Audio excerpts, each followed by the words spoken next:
अस्सलाम वालेकुम छा हाल आहे ख़ुशि आहियो ठीक ठाक मां बि ख़ुशि आहियां तव्हां जूं दुआऊं हिन अॼु बिल्कुलु ऑक्सफोर्ड प्रैक्टिस ग्रामर जो जेको 8 यूनिट कयो हुयोसीं पास्ट सिंपल टेंस अॼु असां कंदासीं पास्ट कंटिन्यूअस टेंस हाणे पास्ट कंटिन्यूअस टेंस जो जेको घणे भाङे इहो डेफिनेशन वग़ैरह हूंदो आहे या इहो एक्सप्लेनेशन असांखे ॿुधाईंदा आहिनि पढ़ियो बि इहो ई आहे उहो ईअं न आहे त ग़लति आहे उन में थोरी हल्की हिकिड़ी हल्को झोल आहे उहो कीअं आहे चयो वेंदो आहे इहो त सब्जेक्ट यानी फ़ाइल को माज़ीअ में कमु स्टार्ट कयो कंटिन्यूअसली ऐं उनखे ख़तमु कयईं यानी लगातार शुरू करे ऐं पोइ उनखे ख़तमु कयईं ज़रूरी न आहे त उहो कमु ख़तमु थिए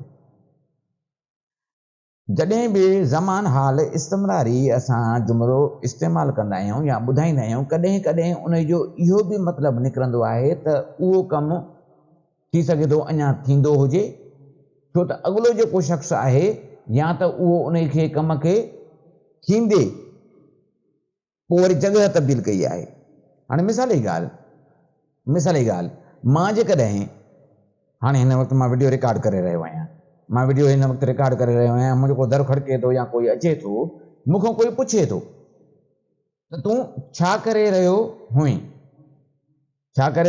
हुएं हाणे इन जुमिले खे इन जवाब खे मां ॿिनि हिसनि में करे सघां थो या ॿिनि अंदाज़नि में अॻिले खे ॿुधाए सघां थो मां छा कंदुसि जेकॾहिं मां चवंदुसि त मां वीडियो रिकॉर्ड करे रहियो हुयुसि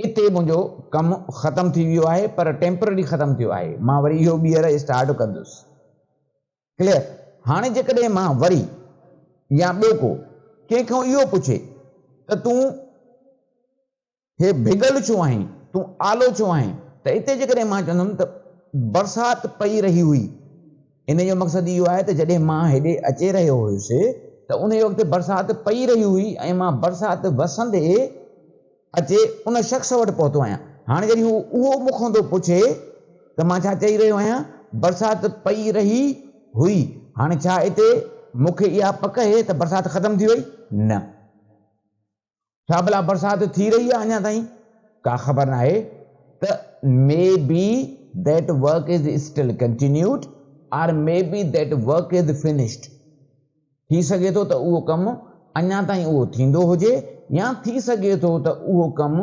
ख़तमु थी वियो हुजे त ज़मान हाल इस्तिमरारीअ में may not be finished may be finished जो इज़ाफ़ो थी वेंदो अथव यानी थी सघे थो त उहो कमु ख़तमु थी वियो हुजे थी सघे थो त उहो कमु जारी अञा असांजो थींदो हुजे क्लियर इहो थोरो हल्को झोल हुयुसि जेको मूं कढी छॾियो ऐं उमेदु आहे त तव्हांखे इहो सम्झ में बि अची वियो हूंदो हाणे अचो त जेको ऑक्सफोर्ड में आहे यूनिट 9 पास्ट कंटिन्यूअस यानी ज़मान हाल इस्तिमरारी कंटिन्यूअस जो लफ़्ज़ मां तव्हांखे ॿियो बि ॿुधायो आहे त प्रोग्रेसिव इनखे पास्ट प्रोग्रेसिव टेंस बि चइबो आहे हाणे हेठि तस्वीर ॾिनी वई आहे बल्कि तस्वीरूं ॾिनियूं वयूं मथां बि हेठां बि the past continuous means that a time in the past we were in the middle of an action ज़मान हाल इस्तिमरारी जो मक़सदु इहो आहे त उन वक़्तु दैट एट अ टाइम कंहिं वक़्तु इन द पास्ट माज़ीअ में V were in the middle of an action असां कंहिं कमु करण जे दौरान या विच में हुयासीं हाणे ॾिसो हिते ख़तमु थियण जी या इन जी का ॻाल्हि नथो करे क्लियर अचो अॻिते जुमिलो पढ़ूं या इन जी एक्सप्लेनेशन ॾिसूं त तस्वीर में छा थो थिए पियो तस्वीर में छा थो थिए पियो अचो हाणे ॿ सहेलियूं चयोसि वेठियूं आहिनि उहे हिक ॿिए सां डिस्कशन थियूं कनि ॻाल्हि थियूं कनि भई ॿी मथे वरी ॾिसो था माना उहो ख़्यालु जेको ॿुधाए थी उहो ख़्यालु बि ॾेखारियो वियो आहे त हूअ बेंच ते वेठी आहे ॿारड़ा आहिनि ऐं पोयां सिज बि आहे वरी जेको वण वग़ैरह बि आहिनि हाणे उहो सॼी पंहिंजी ॻाल्हि थी ॿुधाए पंहिंजी सहेलीअ खे पंहिंजे दोस्त खे केर बि थी सघेसि I had a wonderful dream last night. मां पहिरियों अंग्रेज़ी में पढ़ी वञांसि I had a wonderful dream last night. I was sitting in a park. The sun was shining and the birds were chirping. And the birds were singing. Children were playing and laughing. It was very peaceful. I didn't want to wake up. हाणे इहा सॼी हुनखे ॻाल्हि ॿुधाए थी जेको पंहिंजो हुन ख़्वाबु ॾिठो आहे. अचो हिनखे इंटरप्रेट कयूं इंग्लिश में, माना कयूंसि. I had a wonderful dream last night.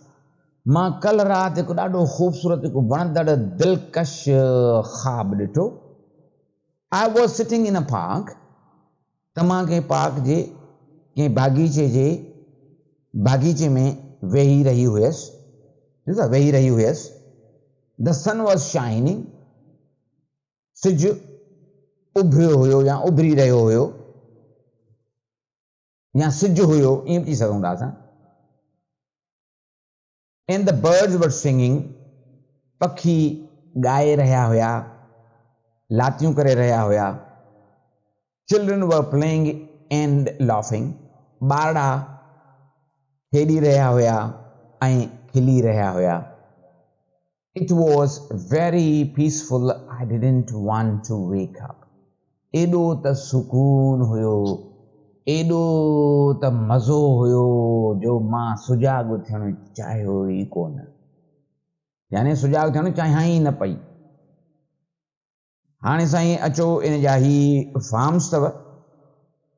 Forms was ऐं व helping verb in main verb में ing पवंदी आहे, यानी प्रेजेंट पार्टिसिपल या ing या फोर्थ फॉर्म नॉर्मली हूंदो आहे. हाणे इन जो हेठि जुमिला कुझु ॾिना विया आहिनि. Soft music was playing. Soft माना हल्की मौसीक़ी हली रही हुई. People were walking in the park. बागीचे में माण्हू घुमी रहिया हुया. आई वॉज़न्ट ड्रीमिंग. मां ख़्वाब न ॾिसी रही हुयसि या न ॾिसी रहियो हुयुसि. I really was in the New York. मां वाकई न्यूयॉर्क में हुयुमि. Why did you give our secret away. तूं असांजा राज़ छो ॿुधाया, छो फाश कया. What were you thinking of. तूं छा सम्झी रहियो हुई, तूं छा सोची रहियो हुई. Was Matthew already waiting for you. छा मैथ्यू अॻ में ई तो लाइ इंतज़ारु करे रहियो हुयो. When you got there. जॾहिं तूं उते पहुते. यानी जॾहिं तूं उते पहुते त छा मैथ्यू तुंहिंजो अॻु ई इंतज़ारु करे रहियो हुयो. मूंखे मैथ्यू जी कहिड़ी ख़बर, पर जुमिलो छा कयां मां पढ़ियो ॻाल्हा पा मोर पेट जो हथ मां. हा 3 कम जी शइ बि इहे बि अथव न. कम जी त हूअं हर शइ आहे, पर अचो त वरी हिनखे थोरो पढ़ूं मज़ो वठूं त छा थो फरमाए.